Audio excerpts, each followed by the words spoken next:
Alright, morning everyone. Just uploaded the video about the mop yesterday, and Mick AU, thanks for the suggestion. He's already jumped on in the comments, and you could kind of see when I was unboxing the thing. I had the camera light down here, so all you saw was the side of the box. I've cut these, so I've got these. I just haven't put them up yet, but that was one thing I was going to do. So that my gimbal with the little tripod thing, I can't really show it to you because I'm using it to film, but say this is the little thing at the base of my tripod that I've got my gimbal on right now. They fit into here, just as kind of like a makeshift kind of thing. I mean, they work, but I just haven't got around to putting them up. So the next thing I've got heaps of room to do things here. I just don't know how to do it, but I do have the right connections to do it, I think. So I've got a heap of these magnetic mounts, which is what you want for the camera. I don't have any spare ones, but I've got these three things which I don't really use very often. Even that one, that's for the bike or the scooter. That's not a magnetic one, but I don't trust the suction cup ones anyway, so that's why. That doesn't have anything on it. Yeah, no, that's it. So I don't mind giving up one of these, because it would be a good idea to put something under. Would be a good idea to put something under here that I can just quickly clip the camera to, and it just faces straight down. Not that I do a lot of unboxings or anything like that, but even if I'm working on something out here, you'll get a better view of it. I think it's not a lot of. It's probably only like one. I did measure it the other day actually, because I had the scooter up here and I was trying to measure it. From memory, it's about 1.2 meters, 1.3. So it should be far enough away. It's not like it's going to be too close. You should be able to see the whole bench. But yeah, that's all I'm going to do. So that's what we'll do today. So I've even got. Nah, it's too big. Yeah, I'll think about it off camera. And then when I've actually come up with a plan of attack, I'll flick it back on. I could screw something to that beam up there, or I could just get something that attaches. This is for holding my bike, or my not my scooter, but my bike. I've got like a thing that slips in here, and it has a claw to grip your bike. So that's why that's there. The winch, you saw me use it the other day. Oh, actually, no, I haven't put that video out yet. So I'm recommissioning the big scooter. That's back on the table. I won't go through all the same details that I went through in the video.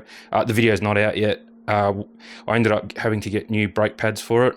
And then the banjo bolt on the front caliper decided not to play anymore and just spew all the oil out. So I've got a whole new and also you can see there one piston is out and the other one is not. This piston on the right here is seized, so it needs a new caliper.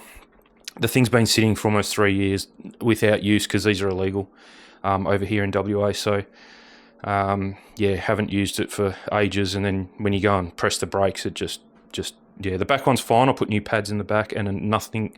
Both pistons work and nothing's leaking.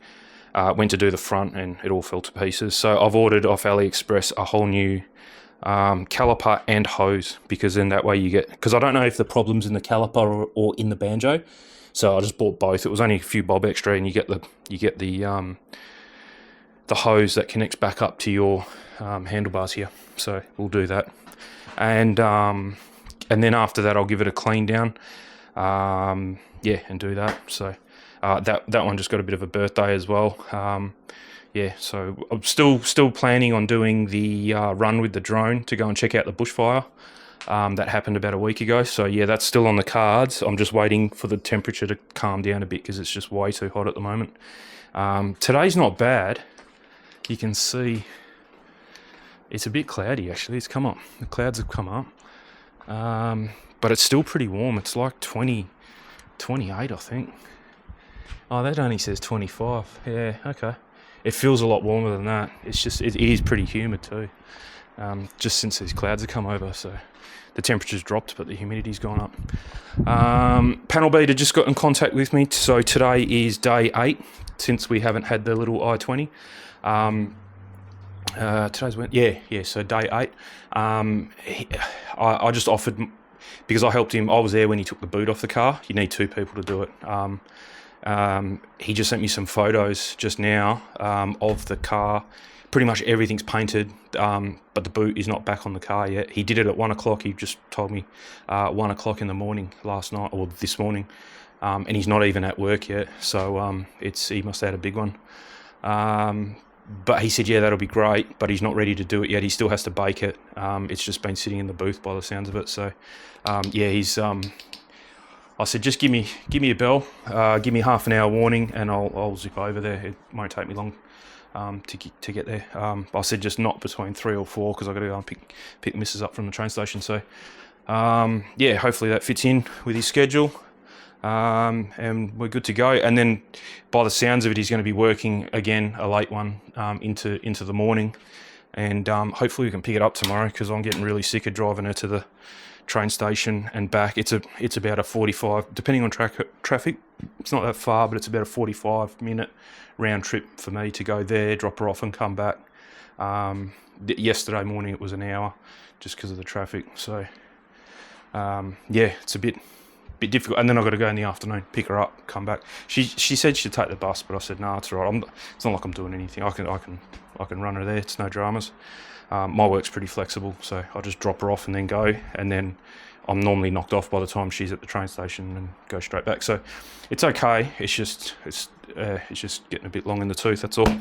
Anyway, let me come up with a plan of attack here, and we'll see. And I can get this thing mounted to the roof here. And good idea, Mick. Thanks for that. And we'll do that now. Alrighty, I think that's a winner. I can kind of just looking up at it at the moment. So yeah, that looks fine. I think I can actually make it even. It's adjustable in angles like that. So yeah, that way. I can't turn it left or right. I can only just tilt it like that. So yeah, that seems fine. And I reckon that's a winner. That's a nice quick one, that one. I'll detach the camera from its mount now, and I'll show you how I did it. Okay, yeah, so really nice and easy. I haven't really added anything. All I did was grab, I can't undo it now on hand, but there's just a mount that was on another pole. If I twist that might come off, because I probably don't want to leave it out here. Yep. And that's the other end of it. So there's, one end. It's just a mishmash of just mounts. So that works really well. So I might just leave that, just somewhere easy to get, because if I go and hide it somewhere, I'm never going to use it, and I'll forget about it. So let's do that. Let's just leave it there, and then that is always there. This mount is always there, because that's for my bike. So yeah, very easy. I was trying to get a rather than use two of these, I was trying to do it with just that, but I don't have a I've only got metric of the nutserts, because that was probably going to be my next option, was to figure out what the thread is. I think it's a 5/8 or something like that, just your normal tripod thread, and get a nutsert and drill a hole. I've already got a hole there, but I could probably drill another hole up over there somewhere, and then just have a nutsert just embedded in there, or over here. Probably been better over here, because it's a bit more in the middle, and then this stuff won't be in your way when you're looking down.